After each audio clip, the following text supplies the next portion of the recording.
Broadcasting live from the Business Radio X studios, it's time for Women in Motion. Brought to you by WBEC West. Join forces, succeed together. Now, here's your host.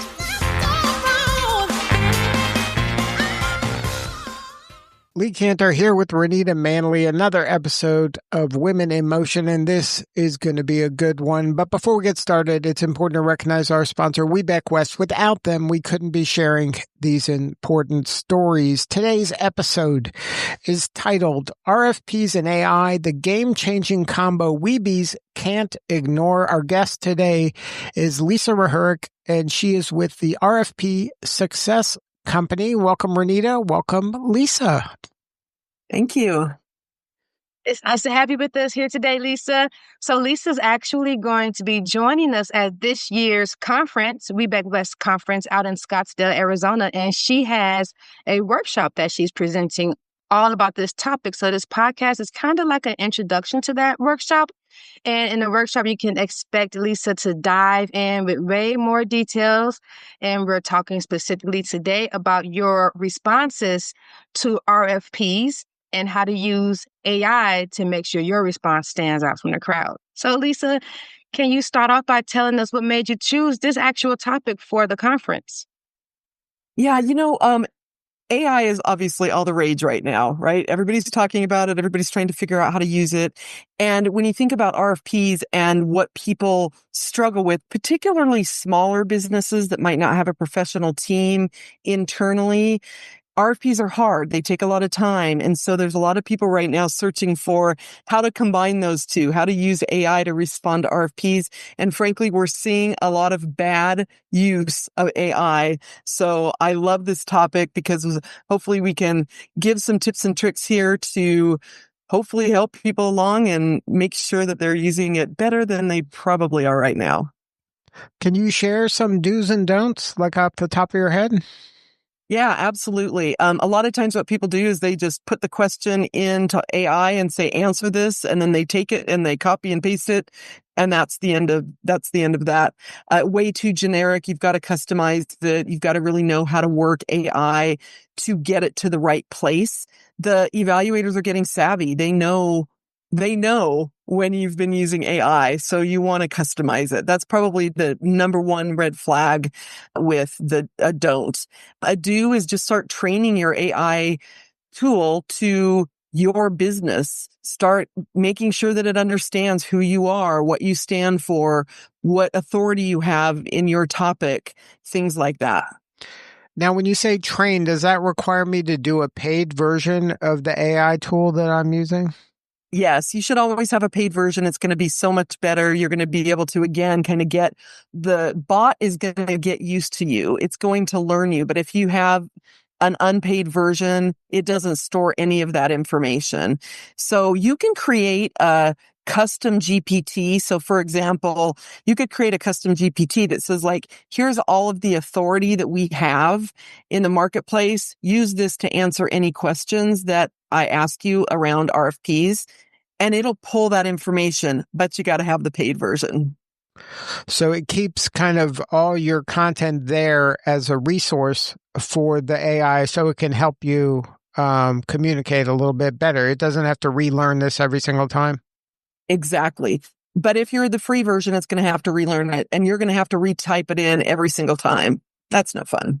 And then when you're working with it, even if you are using the paid version, how important is it to kind of go back and forth and not just take its first answer as the answer, but to kind of ask it maybe a different way or ask it to help using different language, just so that you're getting kind of a real next level answer rather than kind of the superficial first answer? It's so important, Lee. I'm so glad you brought that up because, I think what people are doing right now is they're just taking the first answer and they're like, oh, this sounds really good. And then they're dropping it into their proposal. But the evaluators can tell it's not. So, what I like to say is if you're going to go for the first first round, which is great. I don't know about you guys, but I hate looking at a blank piece of paper and having to start from scratch.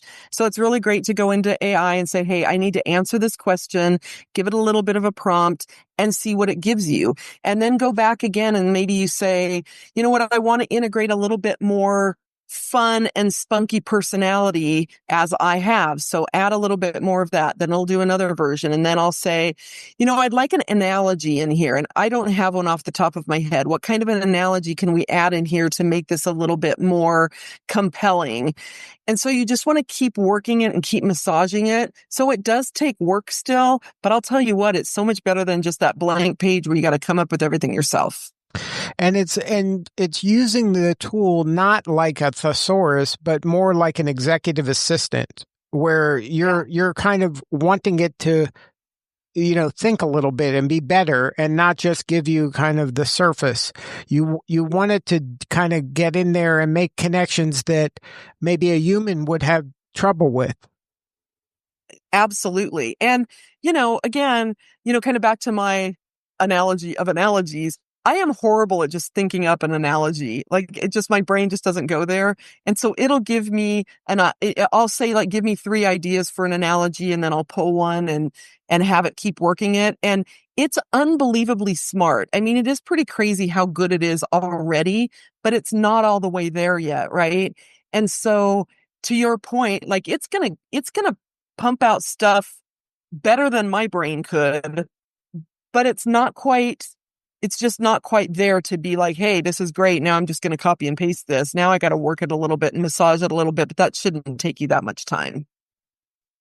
So how exactly can a WeBe make sure she's personalizing her response just so she's not sounding like the next WeBe or the next small business owner? Pretty much how can you use words or use AI or use a prompt to help generate responses that are very much so individualized? Yeah. So, one of the so you know how I talked about that kind of custom GPT? You want to have something that is in your GPT that is, or whatever one you're using that knows you, right? So the way that I started was I just went in and I said, I'm going to tell you a whole bunch of stuff about me. And I want you to ask me some questions to clarify anything that you don't understand. And then I just went in and started kind of brain dumping, like, you know, we've been in business for 8 years. I have 30 years of RFP experience where we specialize in the SLED space, which stands for state local education. I like to be a little bit fun and spunky. Here's what our brand stands for. And so a whole bunch of that stuff. Here's the authority that we have. Here's some evidence. I just started dropping a whole bunch of stuff in there. Then ChatGPT came back and asked me some clarifying questions. And it was great. I remember it asking me, do you have any quantifiable statistics that we can include here? And I'm like, oh, yes, I haven't forgot about that. So I added that in. So what's so great about that is all of those things make us different than anybody else that does what we do. Not just the quantifiable stuff and not just the, here's about our brand, but also kind of the personality of who we are. And when you get all of that in there, your answers are going to just be a little bit more, they're going to be your personality. They're going to be your brand. And that's going to stand out above everybody else. There are other things too. So, one of the biggest mistakes that we see people make in RFP responses is they are all about them. We help you this, we help you that. But the evaluators don't really care, and it's not going to make them lean in and really listen. What you need to do is start talking about how your solution is going to help them. It's that whole classic what's in it for me, right? They want to know what's in it for them. And so when you start crafting things that way, and you can say, hey, here's the answer that I crafted. Can you help me make this more about them, more about how our solution is going to help them? Flip the switch and think about the WIFM, and it'll start to help you with that. You're going to have to massage it, but it's going to start helping you flip that around. So things like that will make a very, very huge difference. How do you think the proposal responses looked before everyone started using ChatGPT and AI and afterwards? Like Like you're an evaluator, you're getting your responses for years, and now you're like, okay, all right, everybody's giving me A+ responses now. So how are they differing now? So a couple of things. I would say that they were much more generic and bland before. So most people just blended in. And what happens then is the evaluators give you like maybe the meets expectations scores, but you're kind of average. Now, one of two things is happening. We are seeing some better responses. And so you got to up your game because everybody else is upping their game. But we're also seeing AI responses, which is not making people happy. So there's some certain signs, M dashes. AI loves M dashes. They love quotation marks. They love certain words like robust. Take that crap, pardon my French, out of there. Take it out because the evaluators know that that came from AI. And it's, you got to pay attention to that kind of stuff. So in the new world, there's kind of two things happening. We're seeing either they're getting really smart and savvy and everybody's elevating up. And we're also seeing kind of a little too much use and reliance on AI. Okay. Does that fatigue? Like, how does that lead to like evaluation fatigue? Like, here we go again with these AI responses, and it's kind of making so if a VB is using that AI response for proposals, you want to make sure you one stay solution focused, not all about yourself. Try to stay away from some of those AI tall tale signs like the M dashes, or maybe even just spontaneous um, bolded words. Every other sentence has a bolded word. That seems to be like an AI response. Okay, what what's the best AI program to use for a proposal response? Honestly, I just use Chat GPT. It's the one that I started with. I love it because it knows me now and it's getting to know me well. We're actually building an AI tool specifically for proposals, and the back end of that is Chat GPT as well. So I'm a Chat GPT fan, but there are a ton of them out there. And, if you have time and inclination, it's always fun to go out and test different ones for, some of them are free trials, things like that, to just play around with them. But there's a lot. We use Chat GPT again. And then I also have Starry AI that I use for some images. And we use Jasper for some other very specific things, but Chat GPT for the main responses. Now, I'd like to get back to putting in the data to start with. You mentioned, having it ask you questions and getting kind of a deep dive into, the history of the company and all it can do and all that stuff. Is it a good idea to actually input proposals that you've done before, like even like, hey, I won this one or I lost this one, and actually input that data into that? Is that useful, or is that, is it outdated? Is there value in doing something like that? So I have a whole bunch of answers. So I'm going to try to keep track of my mind is pinging all over the place to answer this. First of all, if it's a good proposal, now if you've won the proposal, it doesn't necessarily mean it was good. It just means that it was better than everybody else's. So you always want to make sure you get feedback. And if you get feedback that your qualifications scored you really high, then that section is probably something you want to keep.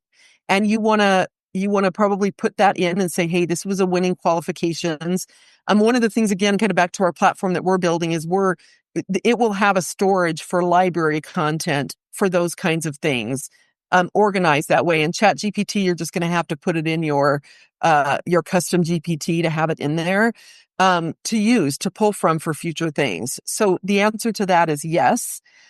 If you've lost, you probably don't want to use that because, and again, if you can get the scoring tools, you might have lost, but maybe again, your executive summary was great and it scored really high. Then you want to pull that in, but you don't want to pull in the sections that got low scores. Now, what you could do is if you're somebody that really wants to learn is put in, hey, here's the question and answer that we got scored really low on. Help me understand what I could have done better. And there's more things you could maybe add to that prompt, but that would get you some learning and then maybe a revised version of that you could store. Now, what about other proposals in other areas just so that it can learn things that win? Like, does that have any value? that it may not be your specific niche, but it's a winning proposal. It's interesting. I've never tried that, Lee, to be honest with you. I've never even thought about that. It would be interesting to see how you could do that. The first thing that came to mind is, well, maybe you could take the winning proposal from what you bid on and put it in against your proposal and say, hey, give us some things that we can improve on for the next time. But I don't know I don't know how good it would be. I guess you could. Sorry, I'm thinking out loud as I'm thinking through this. I think you could probably put in a winning proposal and say, this was a winning proposal, extract out the top 10 things that they did well, something like that, and just see what it comes back with for things that maybe you could then take and use in your next proposal, kind of like a little checklist. Now, are there certain, kind of scoring tips that you can share when it comes to this? Are there some things that, you have to do this or don't do this? Are there some kind of low-hanging fruit in that area? Yeah, I mean, for sure. Some of it we've already talked about. Like if you're too you-focused and not solution-focused enough, there's some readability things. So, there's a standard kind of thought out there that you should be writing to a 6th grade reading level. Most people are writing to 11th or 12th grade. And the evaluators gloss over it. It's not dumbing it down. It's making it more simple for them to understand and score you on.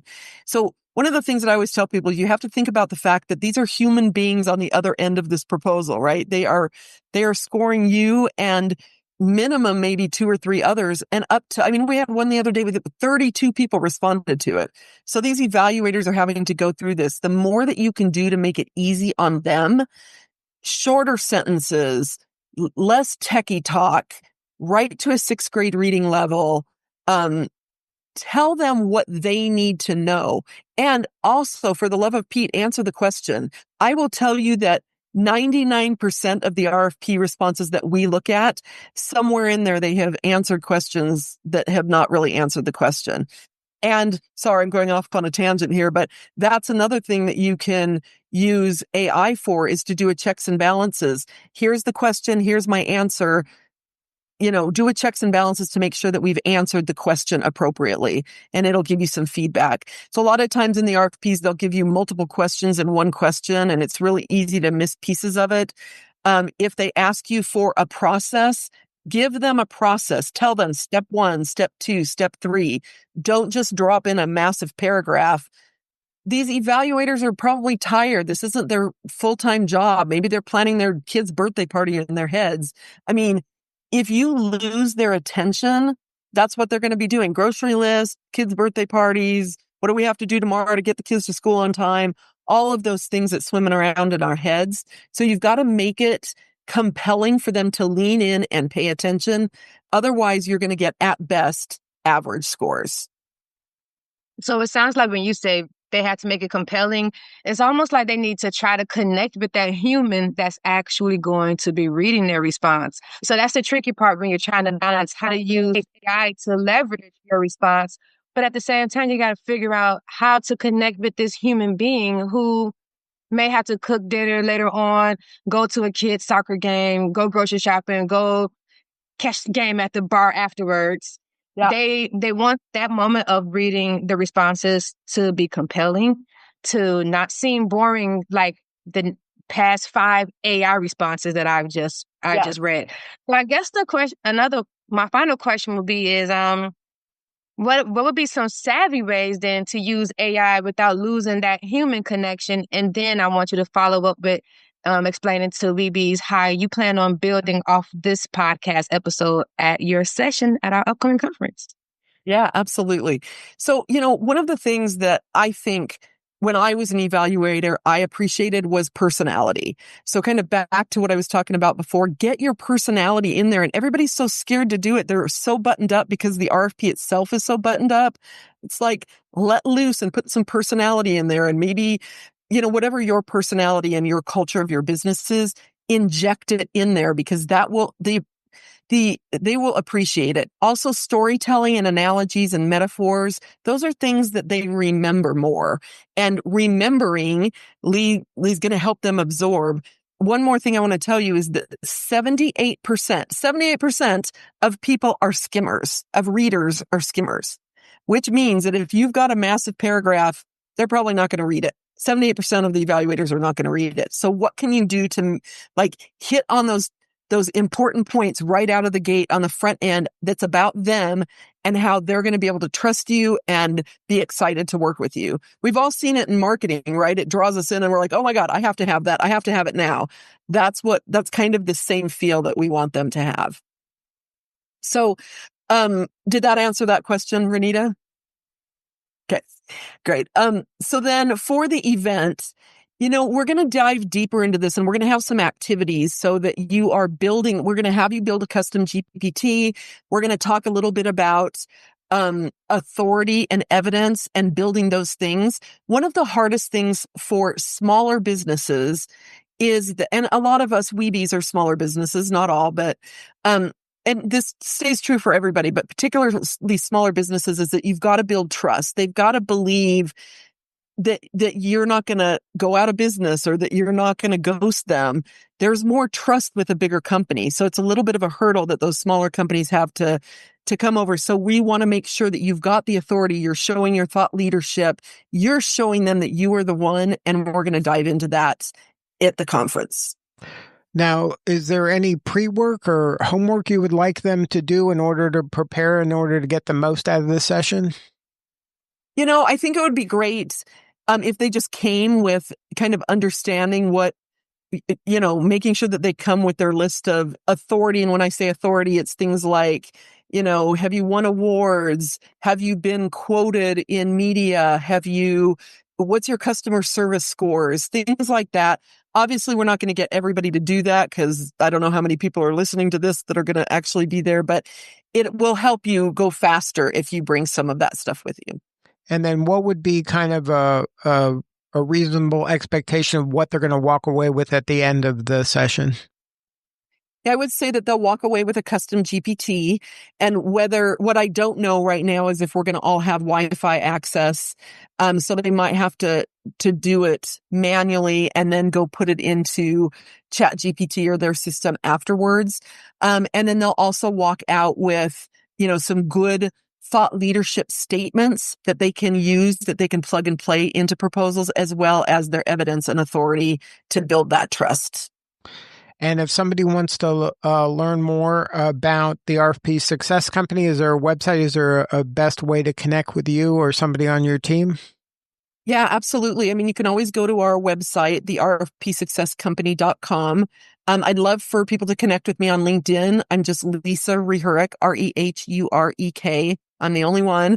And yeah, I'd love to connect with anybody that wants to connect. And we do a lot of blogs, and we do a lot of free information and webinars and things like that to help teach people. So the website's a great place to start for that. And Renita, one more time, the coordinates of the event.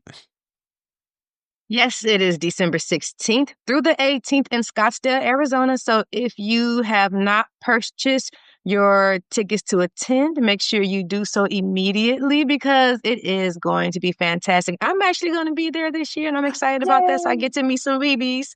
But yeah, come on out, get ready. Make sure you have your pen and pad and everything together. So if you go to Lisa's workshop, you are RFP ready the next time it comes around for you.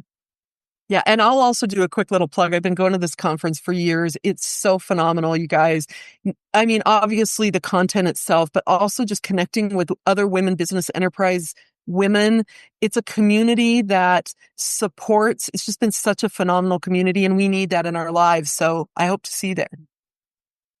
Thank you. Yeah. And the RFP game is growing and changing rapidly. So I really do suggest you all come on to the conference and come to these RFP workshops, because from what I'm seeing, it is the change is lightning fast, and evaluators are very savvy, and so are corporations and companies' needs. They're very savvy. Things are changing. Local. You got to come out and get all those other tips.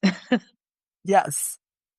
Well, That's Lisa, it for me, Lee. All right. Well, Lisa, thank you so much for sharing your story today. You're doing such important work, and we appreciate you. Thank you. All right, this is Lee Kantor for Renita Manley. We'll see you all next time on Women in Motion.